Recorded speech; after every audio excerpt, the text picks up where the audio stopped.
पांडे जी हम सबके समक्ष मौजूद हैं। साथ ही अपने जिले के धर्म प्रसार प्रमुख श्रीमान प्रेम कुमार सिंह नीलू सिंह जी, आप भी आए हैं, आपका भी स्वागत है। साथ ही हमारे जिले के सत्संग प्रमुख श्रीमान अवधेश जायसवाल जी, जिले के साप्ताहिक मिलन केंद्र प्रमुख श्रीमान सुरेश गुप्ता जी, दुर्गा वाहिनी जिला की संयोजका सुश्री श्री बीनू राजपूत जी और मातृ शक्ति संयोजका श्रीमती अर्चना वाजपेयी जी का भी आगमन हुआ है। साथ ही सुमन दीदी का भी आगमन हुआ है। हम सभी माताओं बहनों का स्वागत करते हैं। साथ ही अपने बीच जिले के संस्कार प्रमुख आदरणीय श्रीमान आशुतोष पांडे जी का आगमन हुआ है। एक बार पुनः मैं उनका स्वागत करता हूं। और अपने बीच वरिष्ठ वक्ता श्रीमान ओम प्रकाश मैं अपने विषय को आगे बढ़ाएंगे। उससे पूर्व अपने बीच विश्व हिंदू परिषद के पदाधिकारी जो हमारे जिला पदाधिकारी हैं, नगर पदाधिकारी हैं और जो गणमान्य हैं वो अपने सभी के समक्ष, साथ ही अपने बीच श्रीमान श्रवण कुमार गोस्वामी जी जो हमारे प्रखंड जो लगातार एक बार सभी जो पदाधिकारीगण हैं मैं उनसे आग्रह करूंगा कि आप सभी उन पवित्र आत्मा के लिए जो हमारे दिवंगत हुए हैं हमारे बंधु, उनको पुष्पांजलि अर्पित कर श्रद्धा सुमन अर्पित करते हुए नमन करेंगे। और उसके बाद हम सभी मौन धारण कर कैंडल अपने जिले के मठ मंदिर अर्चक पुरोहित अधिकारी भी हैं, शिक्षक संघ से अपने श्रीमान भाई साहब का भी आगमन हुआ है, उनका भी स्वागत अभिनंदन है। श्रीमान राजकिशोर सोनी जी से भी मैं आग्रह करूंगा कि आप भी हिंदू वाहिनी के नगर अध्यक्ष हैं, आपसे भी आग्रह है कि आप भी श्रद्धा सुमन अर्पित करें। साथ ही सुनील पेंटिंग ब्रश भाई साहब से भी आग्रह है कि आप भी आवें और श्रद्धांजलि अर्पित करें। श्रीमान संजय कुमार आर्य जी सभी आपसे भी आग्रह है कि आप भी श्रद्धा सुमन अर्पित कर सशक्त नमन करें।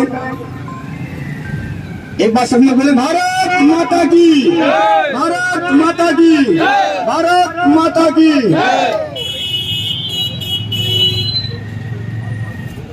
तो अर्पित कर नमन करें।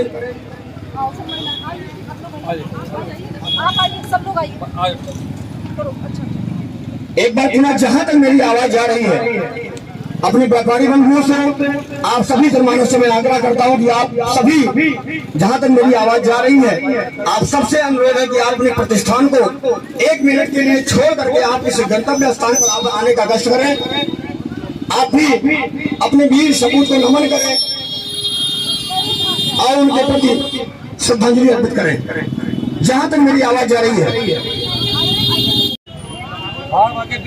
भारत माता के वीर सपूत को सशक्त नमन अमर रहे। तो एक बार पुनः हम बोलेंगे भारत के वीर सपूतों को, भारत के वीर सपूत, भारत के वीर सपूत, भारत के वीर सपूत अमर रहे। सभी वीर सपूतों को नमन है, नमन है। सभी वीर सपूतों को नमन है, नमन है। बोलिए सुनना। सभी उपस्थित अपने बीच अपने उद्योग के विभाग से आदरणीय श्रीमान मधु गोयल जी भाई साहब का आगमन हुआ है, मैं उनका भी स्वागत करता हूं और आग्रह करता हूं कि आप भी सभी भी आदरणीय मंत्री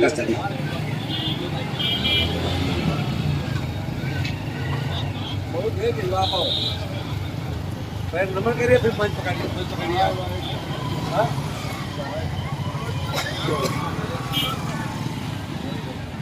भाई हाँ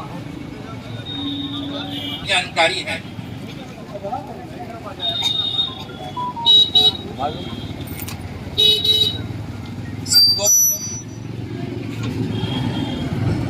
हेलो, सबको पहले से ही जानकारी है, बाकी तो सब कयामत की रात तक कब्र में पड़े और कयामत की रात तक पड़े रहते हैं।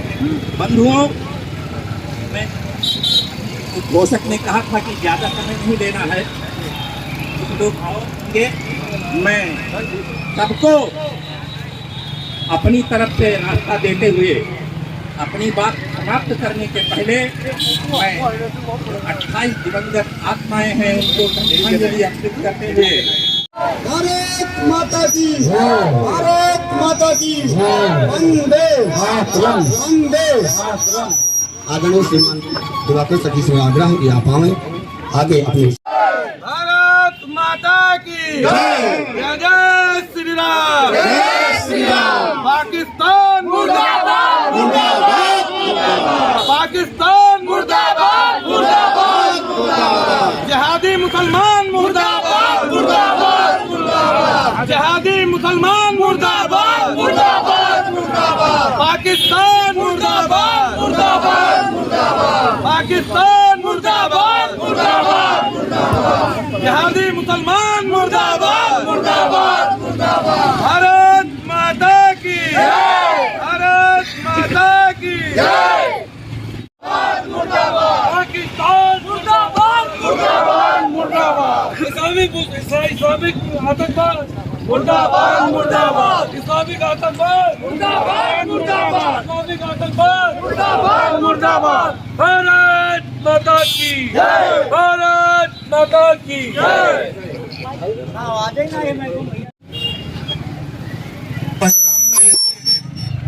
अभी कुछ दिन पूर्व मानवता के दुश्मनों द्वारा जो कायरतापूर्ण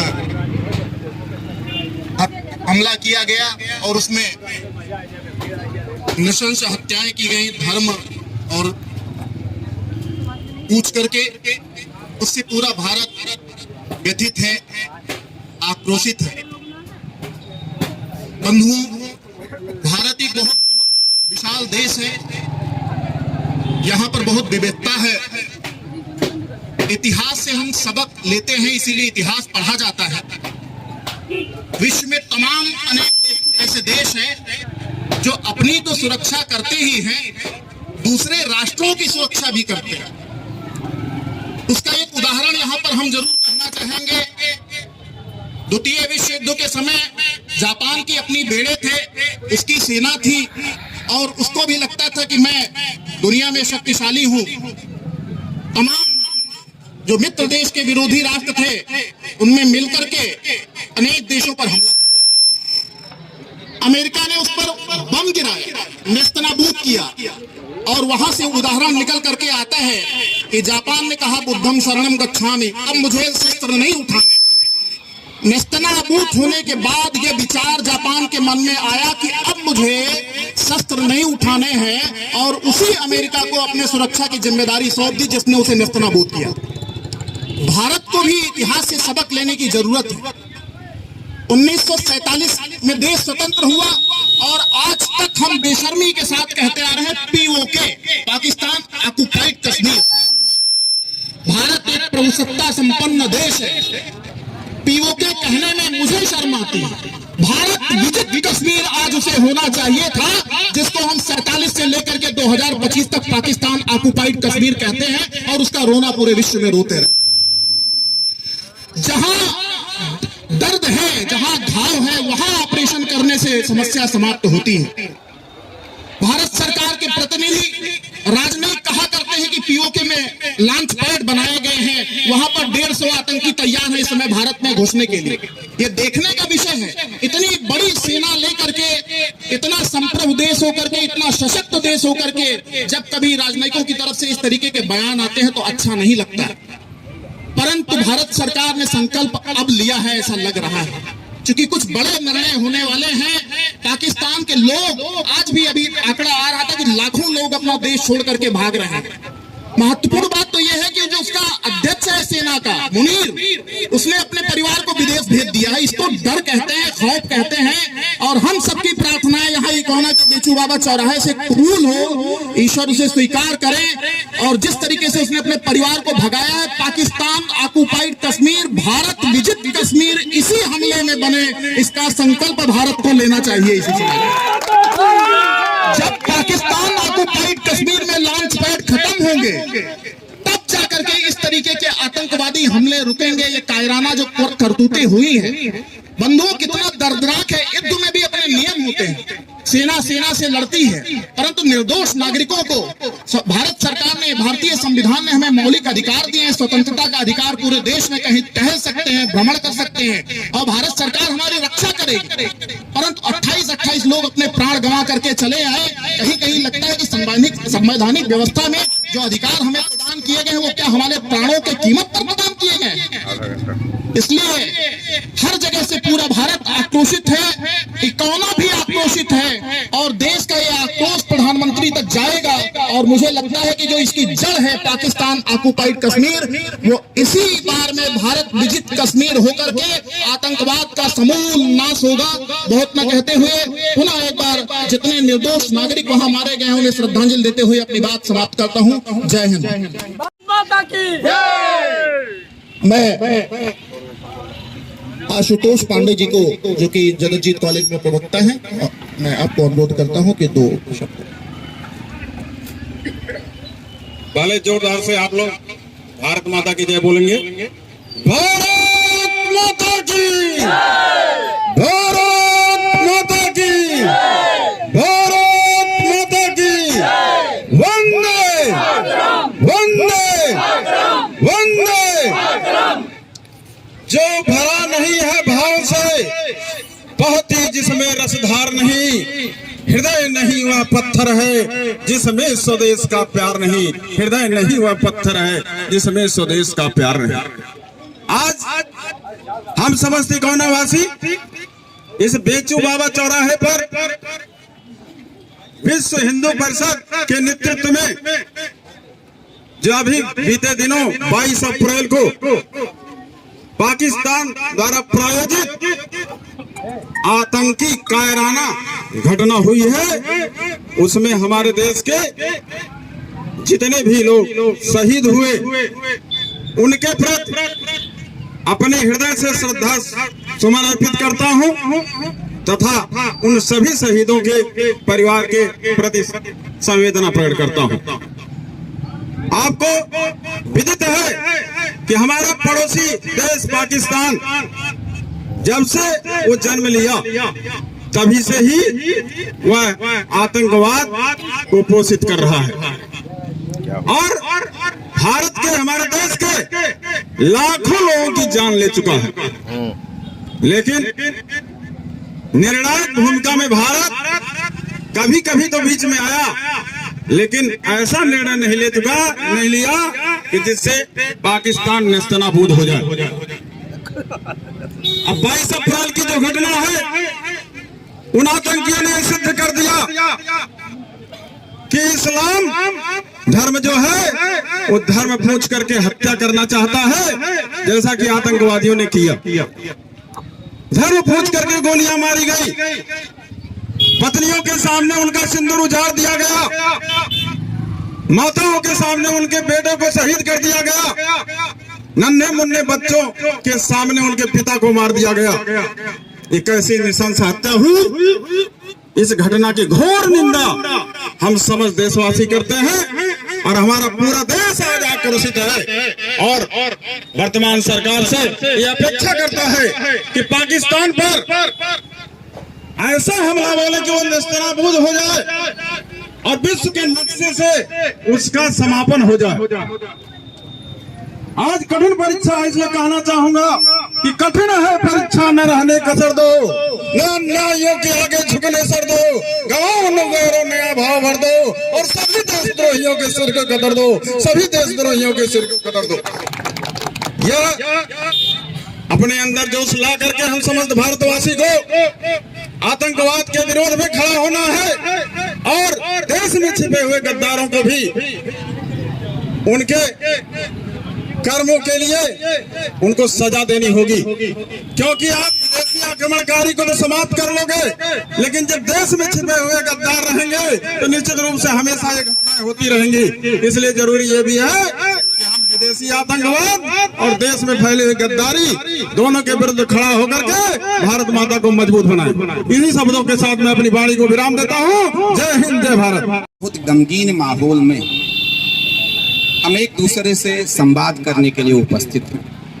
हमें मालूम है कि पहलगाम में हमारे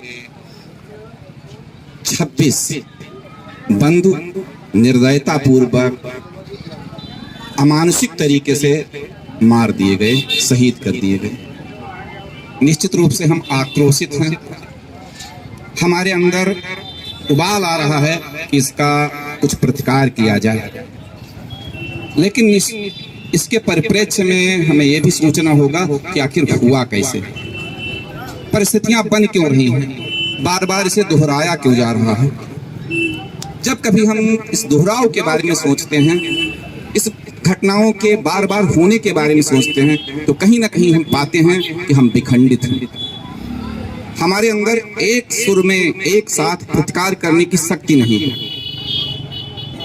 और संगठन सबसे बड़ा बल होता है।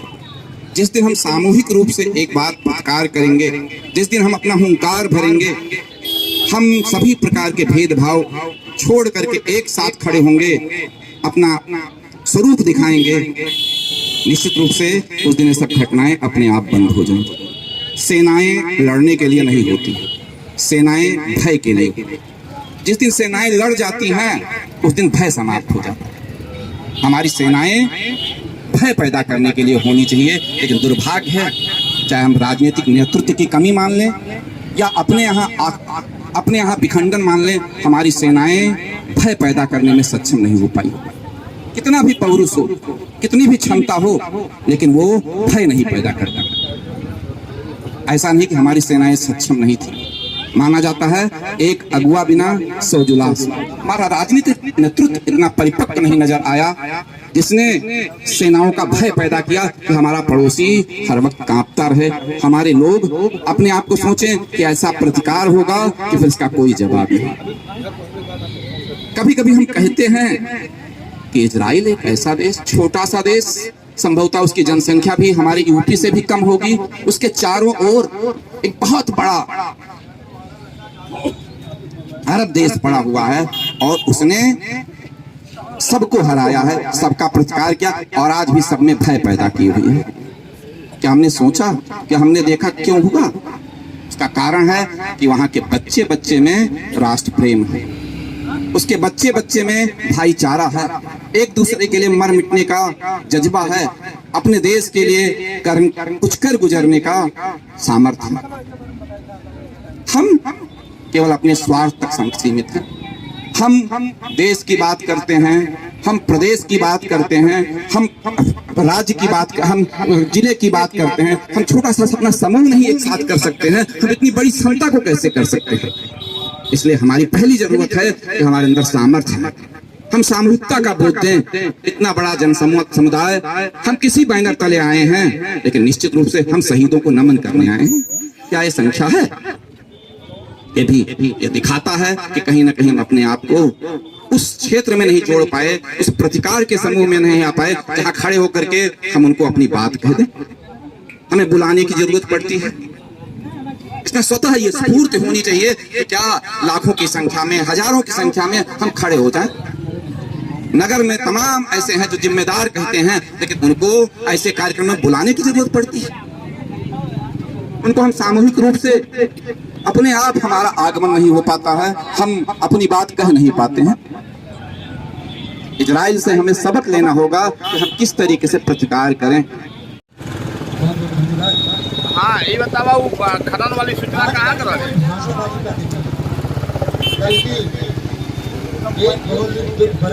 वह धनी राम तो बताओ था पैदौरा मसरी का है।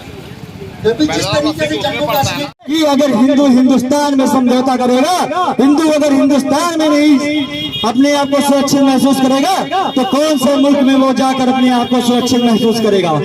हाँ, ठीक बात है कि आज हम लोग बेचू बाबा चौराहे पे एकत्रित होके एक संवेदनाएं व्यक्त करते हैं, एक हम लोग पोस्टर लगा के हम लोग पुष्पांजलि कर लिए, लेकिन मुझे पूर्ण विश्वास है अपने भारत सरकार से कि वो 56 इंच वाला बैठकर कहीं ना कहीं एक बड़ी तैयारी की योजना कर रहा है, और इस तैयारी का अंजाम हमें एक हफ्ते के अंदर देखने को मिलेगा। इसी के साथ मैं पूरे हिंदू जनमानस और इकोना नगर से आह्वान करता हूं कि विश्व हिंदू परिषद का मैं नगर मंत्री होने के कारण अभी तक जो पीछे की यातनाएं थी वो अलग की बात थी, लेकिन मैं नगर मंत्री हूँ। अगर नगर में कोई ऐसी दिक्कतें आती हैं कि जिसमें लोग अन्य क्षेत्रों से पीड़ित पाए जाते हैं, एक बार हमसे जरूर मिलेंगे, उनकी समस्याओं का निदान हम कराएंगे, ये मेरा वादा है। जय श्री राम। भारत माता की, भारत माता की, भारत माता की जय श्री। हमारे बीच में जो चित्र 26 हिंदुओं को, सनातनियों को निर्दयी तरीके से, निर्दयता पूर्वक काल के गाल में भेजने का काम इस्लामिक जिहादियों ने किया है। ऐसे अपने तस्वीर के माध्यम से, उनके चित्र के माध्यम से आप सभी को, अपने नगर इकौना के व्यापारियों और सम्मानित जनों के माध्यम से श्रद्धांजलि अर्पित करता हूं। और अभी यहाँ से कई बातें हो रही थी, अपने तमाम वरिष्ठ जनों ने अपनी अपनी बातें कही। हम देर से जागते हैं, गुरुजी अभी हमारे कह रहे थे, सनातनी देर से जागता है। हम आज ये कह रहे हैं कि धर्म पूछकर गोली मारा है। मैं यह बात कहता हूं कि इस्लामिक आतंकवादियों ने कब धर्म पूछकर हिंदुओं को मारा नहीं है। हम अफगानिस्तान से भगाए गए, इस्लामिक जिहादियों ने भगाया। हम पाकिस्तान में काटे गए, सन 47 में इस्लामिक जिहादियों ने काटा। आज हम बांग्लादेश में काटे गए, इस्लामिक जिहादियों ने काटा। हम बंगाल में कट रहे हैं, इस्लामिक जिहादी ही हमको काट रहे हैं। और कोई इस्लामिक सामने आकर नहीं खड़ा हुआ कि बांग्लादेश में जिन हिंदुओं को काटा जा रहा है यह गलत किया जा रहा है। मुल्ला मौलवियों, तुम चुप हो जाओ, अपने जिहादी भाषण बंद कर दो। हम भारत के मुसलमान हैं और भारत के बंगाल में रहने वाला हिंदू मेरा भाई है, मेरा उससे भाईचारा है। ये भाईचारे की बात केवल हम आप करते हैं, वो केवल एक बात जानते हैं, हम कहते हैं भाई और वो कहते हैं तू मेरा चारा, इसके अलावा दूसरी बात उनमें नहीं है। और ये जो आपको कई जगहों से दिख रहा है विरोध प्रदर्शन, अरे ये बंगाल के समय प्रदर्शन कहाँ था? ये उनको समझ में आ गया कि अभी बंगाल में हमारे लोगों ने काटा है हिंदुओं को और हमारे ही लोगों ने पहलगाम में हिंदुओं को मारा है। अगर अब हम नहीं निकले, अब अपने उन जिहादियों के खिलाफ हमने कुछ नहीं बोला तो पूरे देश का हिंदू जाग चुका है। अब उनके कटने का नंबर पूरा देश में आने वाला है। इससे आंखें नहीं मूंदी जा सकती है। बुद्धिजीवी समाज यह नहीं कह सकता है कि वो हमारे भाई है। मैं पूछना चाहता हूं, बंगाल के समय कहाँ था भाई? जम्मू कश्मीर में जब ब्राह्मणों को वहां से काट कर निकाला जा रहा था, कहाँ था वो शांति प्रिय मुसलमान? लेकिन आज जब लगा कि योगी मोदी की सरकार है, विश्व हिंदू परिषद, बजरंग दल, दुर्गा वाहिनी के माध्यम से, राष्ट्रीय स्वयंसेवक संघ के माध्यम से देश का प्रत्येक सनातनी बच्चा जागृत हो चुका है। अगर अब हम इस भीषण घटना पर नहीं बोले, ये वही मुसलमान तो है, बंगाल में नहीं बोले, ये वही मुसलमान है, कश्मीर में जब कत्लेआम हुआ नहीं बोले, ये अब इसलिए बोलने के लिए निकल कर आए कि कुछ बोलो, नहीं तो मोदी योगी का सरकार है और राष्ट्रीय स्वयंसेवक संघ ने और उसके आयामों ने सनातनियों को जागृत कर दिया है। नंबर लग जाएगा, नंबर, अगर बोलोगे नहीं, विरोध नहीं करोगे। हमने देखा होगा सोशल मीडिया के माध्यम से मोमबत्तियां जलाए हैं, हंसी उड़ा रहे हैं हम सनातनियों की। हमने यहाँ इकौना में ही देखा है, ज्यादा दूर की बातें क्या किया जाए, कितने प्रकार का जिहाद हम लोगों के खिलाफ चलाया जाता है और हम लोग अपनी आंखें मूंद कर उन जिहादियों के बड़े घटना करने का इंतजार करते हैं। अब और लोगों को भी बोलना है। मैं अपनी बातों को विराम देता हूं, बाकी मैं तो फक्कर बाबा हूं आप लोगों का, झोला टांग कर इस नगर में घूमता रहता हूं और सनातनियों को जागृत करने का काम करता हूं। और आप सभी से निवेदन करता हूं, जागने का समय है। इसी बात से जाग जाइए कि हिंदुओं को हिंदू पूछकर मारा है जिहादियों ने। इसी बात से जाग जाइए। न रण सेतु के समय जगे, न कश्मीर के समय जगे, न बंगाल के समय जगे, तो पहलगाम के समय जग जाइए, नहीं तो वैष्णो माता और अमरनाथ के दर्शन करना मुश्किल हो जाएगा। योगी मोदी की सरकार है, जगकर और अपने आप को सुरक्षित और अपने परिवार को सुरक्षित कर लिया जाए। इन्हीं शब्दों के साथ अपनी बारी को विराम देता हूँ। कुछ वरिष्ठ जन पीछे से बोल रहे हैं रुकने के लिए। इन्हीं शब्दों के साथ जय श्री राम। एक बार दोनों हाथों को ऊपर उठाकर बोलिए जय जय श्री राम, जय जय श्री राम। भारत माता की वंदे वंदे, जय श्री राम, जय श्री राम। भारत माँ के वीर सपूत अमर रहे, अमर रहे। भारत माँ के वीर सपूत अमर रहे, भारत माँ के वीर सपूत अमर रहे। पाकिस्तान मुर्दाबाद, पाकिस्तान मुर्दाबाद, मुर्दाबाद मुर्दाबाद, मुर्दाबाद मुर्दाबाद मुर्दाबाद, मुर्दाबाद मुर्दाबाद, मुर्दाबाद मुर्दाबाद। आज हम सभी यहाँ जम्मू कश्मीर के पहलगाम में जो हमारे 26 भाई शहीद हुए हैं, वीर गति को प्राप्त हुए हैं, उन्हें श्रद्धांजलि देने के लिए इस शोक सभा में सभी लोग आए हैं।